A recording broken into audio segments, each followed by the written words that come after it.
Greetings, survivors and friends.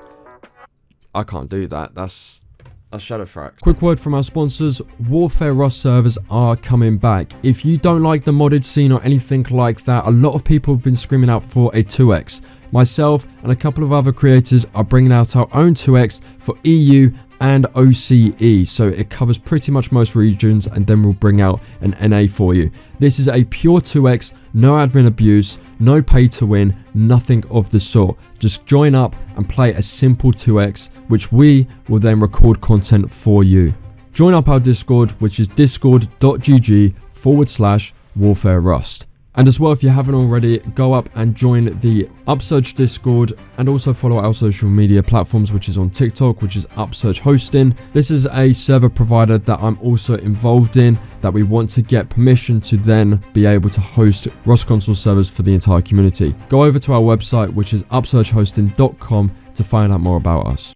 What's going on, everybody? My name is Toxic. Welcome back to another Rust PC update video. We're going to be deep diving into the Pivot or Die update that was just released yesterday. We're going to go through everything that needs to be had with this update. It's the one where Facepunch have rolled out major progression changes, performance improvements, and a bunch of quality of life stuff just for you. We're going to be covering what's new, how things have shifted, and what it means for you as a player, and for some of the deeper balance changes, including how damage and TTK, time to kill, are evolving.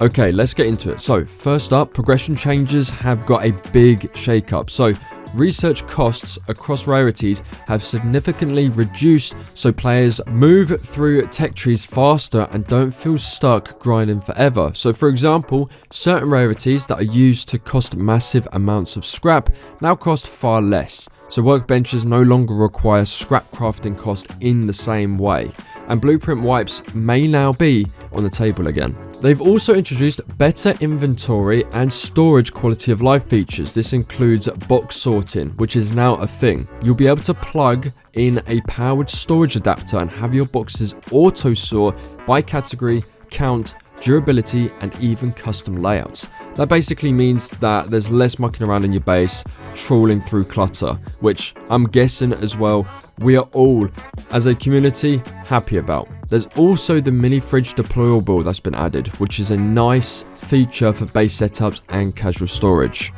Monument puzzles and refresh timers received an overhaul. So, the timer for a monster puzzle reset only starts when a player actually loots the container rather than a fixed 30-minute loop. Plus, radiation kicks in 10 minutes prior to refresh, shrinking player zone checks so solos and smaller groups get a better shot. Horses got some love too. You can now syringe a horse to heal it or boost its speed, stamina for a short duration. That opens up more options for map travel and engagements rather than relying solely on vehicles or helis. Not gonna lie, with that feature alone, I'm actually surprised Rust hasn't done that yet. I'm surprised. How long have horses been out for? That's crazy. CCTV cameras have been added to the key monuments like cargo ship and ferry terminal, so it gives you a new tool for intel and base defense as well as offense.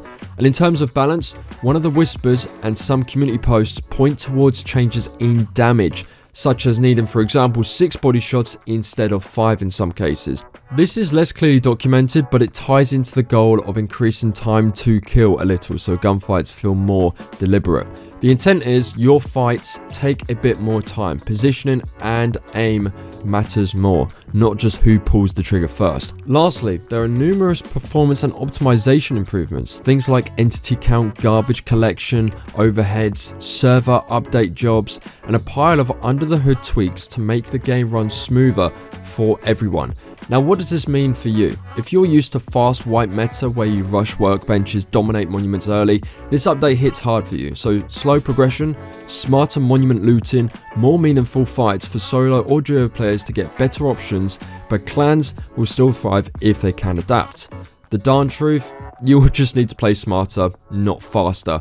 And in a survival based game, I think survival games, especially Rust, has catered towards how TikTok is moving. So for example, the attention span for TikTok is around 1 to 2 seconds, less than 2 seconds. It's like 0.6 seconds. And it feels as if survival based games, because they take a long time to kind of get through the game, which is all the more part of what Rust is about. It seems as if, especially with this game, it's built for the TikTok community. I could be wrong in that assumption, but it just feels as if everything is so fast that it needs to be taken back a notch. Have wipe day for 1 to 2 days. It should take that long. It should be fun being Prim, getting your first AK and being able to kill the first person you see.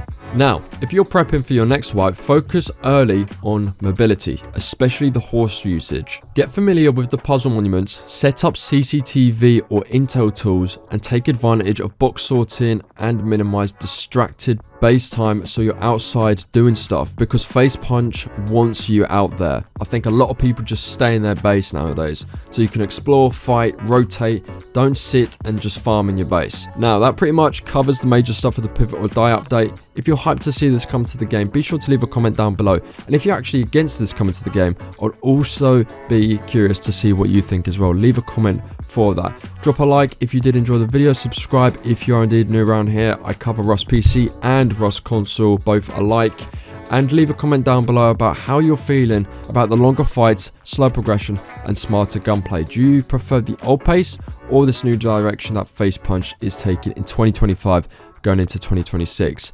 Thank you very much for watching. My name has been Toxic, and as always, I'll see you in the next one.